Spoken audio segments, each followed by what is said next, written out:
Side side তো রাস্তা যাদের হয়ে গেছে চলে যান, রাস্তা দেন, রাস্তা। বাংলাদেশের নাগরিকদের জন্য ভুয়ো পাসপোর্ট সংক্রান্ত নথি যাচাইয়ে তৎপর পুলিশ, স্ক্যানারে কদমগাছি গ্রাম পঞ্চায়েত।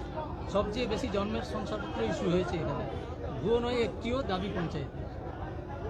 কদমগাছি গ্রাম পঞ্চায়েত ভোটার তো তৃণমূলের ভোটার তো এরা, বাংলাদেশের জঙ্গিরা তৃণমূলের ভোটার, পাকিস্তানের জঙ্গিও ভোটার। জাভেদ মুন্সি সে বিস্ফোরক বানায়, ও সব ধরেছে বাইরের পুলিশ, আসাম পুলিশ ধরেছে এদের, কাশ্মীর পুলিশ ধরেছে এদের।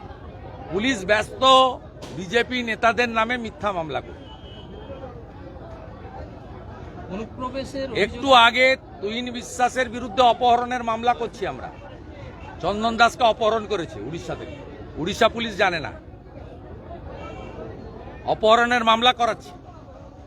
কত বড় মাতব্বর হয়েছে, সব জব্দ করে দেবো। এর আগেও আমাদের বহু লোককে এখানে নন্দীগ্রামে করেছে, 7 মাস 8 মাস ধরে জেল কাটিয়েছে।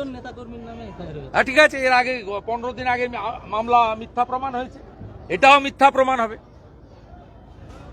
এটাও মিথ্যা প্রমাণ হবে।